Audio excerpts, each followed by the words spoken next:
तो सभी बच्चों का स्वागत है आपके अपने चैनल ज़ील इंडिया एजुकेशन पे और मैं आपका सोनू सर।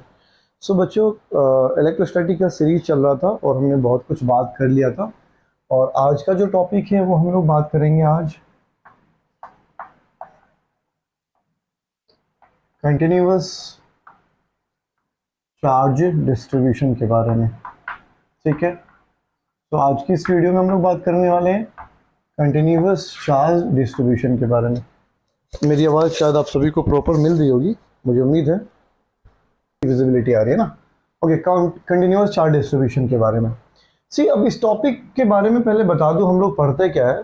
जनरली इलेक्ट्रोस्टैटिक की जब बात आती है तो हम लोग क्या करते हैं, प्रैक्टिकली हम लोग डील करते हैं कि किसी एक इलेक्ट्रॉन की बात नहीं करते। मतलब ऐसे हम कंडीशन की बात करते हैं जहाँ पर इलेक्ट्रॉन्स काफ़ी बड़े सरफेस पे, या वॉल्यूम वाइज हो सकता है वो, या एरिया वाइज या लेंथ वाइज, मतलब चार्जेस या इलेक्ट्रॉन स्प्रेड हो। हम मतलब एक इलेक्ट्रॉन के चार्ज को ना मान के हम इस तरह से डील किया जाता है सिचुएशन की चार्ज का डिस्ट्रीब्यूशन है वो स्प्रेड है। ठीक है, तो जब इस थ्योरी को लाया जाता है यहाँ पर तो इस टॉपिक का यहाँ पर इस टॉपिक के बारे में बात होती है, that is called continuous charge distribution. So according to continuous charge distribution समझिएगा, मान लो कि ये कोई बॉडी है, ठीक है, और इसका जो एक स्मॉल स्पेस जो है उसका, ये पूरा चार्ज बॉडी था, लेकिन एक स्मॉल स्पेस का अगर मैं लेता हूँ, मान लो इसका चार्ज मैंने dq ले लिया, ठीक है, और यहाँ कोई टेस्ट चार्ज है q0। भाई चार्ज तो ये पूरा बॉडी था, ठीक है, ये पूरा मान लो ये पॉजिटिवली चार्ज है, ठीक है। प्रैक्टिकली अब यहाँ पर मान लो इस पॉजिटिवली चार्ज बॉडी के इससे इस पोजीशन से r डिस्टेंस पे कोई टेस्ट चार्ज रखा हुआ है, ये r डिस्टेंस है, ये r वेक्टर बोल देता हूँ, डिस्प्लेसमेंट वेक्टर, ठीक है। अब इनके बीच में फोर्स कितना लग रहा होगा इस टेस्ट चार्ज और इस बॉडी के बीच में। इसको निकालना बड़ा मुश्किल हो गया क्योंकि बॉडी तो फुल्ली चार्ज है, ठीक है। एक छोटे से हिस्से को माना small charge, that is dq। इनके बीच में अगर मैं फोर्स निकालूं, इलेक्ट्रोस्टैटिक फोर्स, तो फॉर्मूला क्या होगा, 1/4 पाई एप्सिलॉन नॉट q1 कितना है भाई, q0, फिर क्या dq अपॉन दोनों के बीच की डिस्टेंस क्या r स्क्वायर, और अगर वेक्टर फॉर्म में लिखूंगा तो मुझे r का यूनिट वेक्टर लेना पड़ेगा। ये फोर्स यहाँ पर लग रहा होगा। बोलो, बात समझ आ रही है? मतलब हमने क्या किया, इस चार्ज्ड बॉडी के स्मॉल पार्ट को, स्मॉल चार्ज को ले लिया, दैट इज dq। तो इसको मैं बोल सकता हूं कि हम लोग यहाँ पर किसकी बात कर रहे हैं, चार्ज डिस्ट्रीब्यूशन की बात कर रहे हैं। पूरे सरफेस का चार्ज निकालना बड़ा मुश्किल है, तो चार्ज क्या, क्योंकि स्प्रेड है वो चार्ज, ठीक है। उसी कॉन्सेप्ट को यहाँ पर फुलफिल कराने के लिए, थोड़ी इजी वे में समझने के लिए कंटिन्यूअस चार्ज डिस्ट्रीब्यूशन टॉपिक का की बात आती है, ठीक है। अब चार्ज डिस्ट्रीब्यूशन कैसा हो सकता है बच्चों, चार्ज डिस्ट्रीब्यूशन किसी सरफेस पे हो सकता है एरिया वाइज। मान लो ये कोई शीट है, ये कोई शीट है, ठीक है, मेटेलिक शीट है, इसके ऊपर चार्ज का क्या हो सकता है, चार्ज स्प्रेड हो सकता है, चार्ज का डिस्ट्रीब्यूशन। या कोई स्फेरिकल बॉडी है, स्फेरिकल कंडक्टर, भाई उसके अंदर चार्ज डिस्ट्रीब्यूशन हो सकता है। बोलो, तो क्या होगा, ये वॉल्यूम वाइज होगा। भाई अगर शीट की आप बात करेंगे तो शीट के लिए चार्ज डिस्ट्रीब्यूशन क्या होगा, एरिया वाइज। अगर किसी स्फेरिकल बॉडी की बात करूं तो क्या होगा, वॉल्यूम वाइज। और मान लो कोई वायर है, ये मान लो कोई वायर है, ठीक है, और ये चार्ज है, तो अगर इस वायर की अगर हम बात करें चार्ज डिस्ट्रीब्यूशन कैसा है भाई, तो वायर के लिए कैसा होगा, लेंथ वाइज। बोलो क्या होगा बेटा, बोलो, लेंथ वाइज।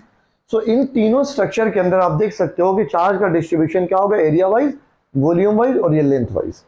ठीक है, क्या बात मेरी समझ आ रही है? आपको बस इन तीनों के बारे में स्टडी करना है कि चार्ज डिस्ट्रीब्यूशन, मान लो इसका एरिया, भाई इसका एरिया क्या होगा, एस होगा एरिया टोटल, इसका एरिया क्या होगा, वी एरिया होगा, इसका टोटल लेंथ कितना होगा, मान लो एल लेंथ है। अब हमें स्मॉल चार्ज की, इसी छोटे से हिस्से की चार्ज की मैं बात कर रहा हूं, इसमें टोटल चार्ज कितना होगा, इस छोटे से वॉल्यूम की बात कर रहा हूं, इसमें टोटल चार्ज कितना होगा, इस छोटे से हिस्से की बात कर रहा हूं, टोटल चार्ज कितना होगा, बोलो कितना होगा।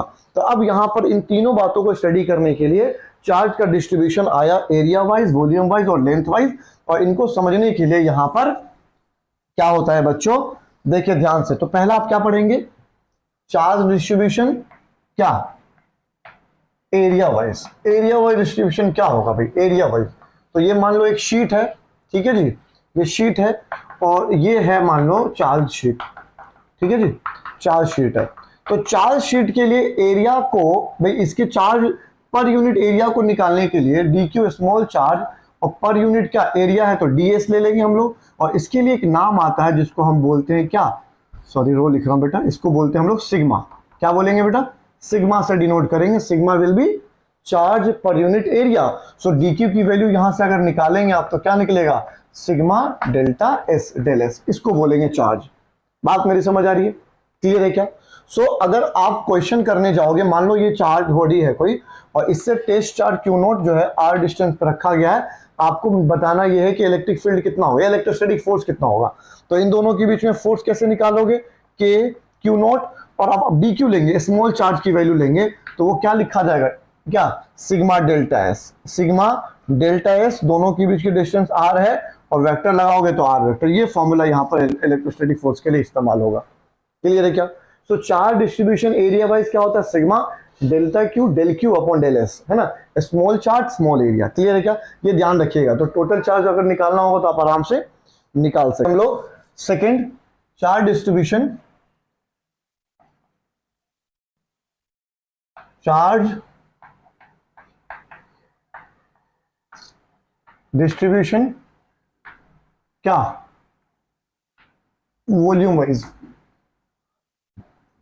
या वॉल्यूम लिख दो, charge distribution in volume, volume में चार्ज डिस्ट्रीब्यूशन। तो क्या होगा भाई, ये मान लो स्फेरिकल कोई बॉडी है, ठीक है जी, अच्छा जी, चार्ज डिस्ट्रीब्यूटेड है, इस तरह से है, ठीक है, ऐसा है, ठीक है। तो इसके लिए जो यूज हुआ है बेटा जी, वो होता है रो, क्या बोलेंगे, स्मॉल चार्ज अपॉन इसका वॉल्यूम, है ना, तो रो से इसको डिनोट करते हैं बच्चों। सिमिलरली ध्यान रखिएगा आप लोग, ठीक है जी। थर्ड होता है लेंथ वाइज, किसी स्ट्रेट करंट कैरिंग वायर के लिए, मान लो ये वायर है, ऐसा है, ठीक है, और ये है पॉजिटिवली चार्ज है, ओके, और आपको निकालना है इसका, मान लो ये स्मॉल लेंथ ले लेता हूं, ये स्मॉल वॉल्यूम लिया गया था डेल्टा वी, है ना, तो इसका स्मॉल लेंथ ले लिया, क्या ले लिया, इसको डेल ले लिया, ठीक है। सो यहाँ पे इसके लिए लैम्डा टर्म आता है, लैम्डा क्या होगा, स्मॉल चार्ज पर यूनिट वो लेंथ, क्योंकि लेंथ वायर डेल्टा एल, तो लैम्डा से डिनोट करते हैं, है ना। तो चार्ज डिस्ट्रीब्यूशन कॉन्सेप्ट को स्टडी करने के लिए तीन तरह के टर्म्स को आपको याद रखना है, sigma that is area, charge distribution पर unit area, charge distribution per unit volume के लिए रो होगा, charge distribution per unit length के लिए लैम्डा होगा, लैम्डा, ठीक है। तो इन बातों को आपको ध्यान रखना है, ठीक है। तो ये लिख लीजिए, आज का टॉपिक यही था, आगे हम लोग डिस्कशन